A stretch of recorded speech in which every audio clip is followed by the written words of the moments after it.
Sir, एक school का teacher और 12वीं का एक लड़का बार बार उन लड़कों की हत्या के बारे में आसपास के लोगों से पूछताछ कर रहे हैं। हवलदार घबराहट में बोला। इंस्पेक्टर गणेश अपनी कुर्सी से झटके से उठ गया। कौन है ये दोनों? पता नहीं सर, 2 दिन पहले ही आए हैं, लेकिन इस केस में कुछ ज्यादा ही दिलचस्पी ले रहे हैं। गणेश की आंखें सिकुड़ गई। तो फिर हमें भी दिलचस्पी लेनी होगी। दोनों को पुलिस स्टेशन पर ले आओ। कुछ ही देर में अर्जुन और आचार्य प्रवीण पुलिस स्टेशन की लकड़ी की पुरानी कुर्सियों पर बैठे थे। उनके चेहरों पर उलझन और बेचैनी साफ दिख रही थी। इंस्पेक्टर गणेश मेज पर उंगलियां थपथपाते हुए बोला, तो जनाब, आप सच सच बताइए, कोणार्क मंदिर के पास क्यों मंडरा रहे हो? आचार्य कुछ बोलने ही वाले थे कि अर्जुन जल्दी से बोला, सर, हम उन हत्याओं के बारे में सच में कुछ नहीं जानते। गणेश गर्जा, झूठ मत बोलो। बाहर से आए हो, इधर उधर पूछताछ कर रहे हो और कहते हो कि कुछ पता नहीं। अर्जुन घबराया, फिर धीमे स्वर में बोला, सर, अगर मैं आपको असली वजह बताऊंगा तो आप यकीन नहीं करेंगे। गणेश आगे झुकते हुए बोला, बेटा, यहां डंडे पड़ते हैं ना तो भगवान भी हाजिर होकर सच बोल देते हैं, इसलिए मीठी मीठी कहानी सुनाना बंद करो। अर्जुन ने गहरी सांस ली।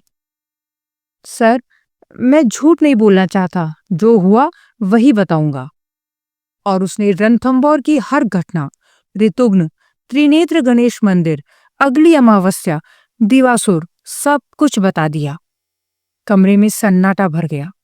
इंस्पेक्टर गणेश ने उसे घूरा और फिर उसने अर्जुन को कसकर चाटा मार दिया। मुझे मूर्ख समझ रखा है? वो दहाड़ा। ऐसी बेसिर पैर की कहानियां सुनाकर केस बिगाड़ना चाहते हो? फिर उसने हवलदार की ओर मुड़कर चीखा, दोनों को हवालात में डाल दो। अर्जुन और आचार्य प्रवीण के पास कोई विकल्प नहीं था। वे चुपचाप लोहे की सलाखों वाली अंधेरी कोठरी में चले गए।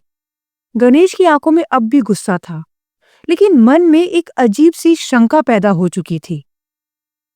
कुछ देर बाद वो दोनों के मोबाइल खंगाल रहा था। अर्जुन की सर्च हिस्ट्री खुली।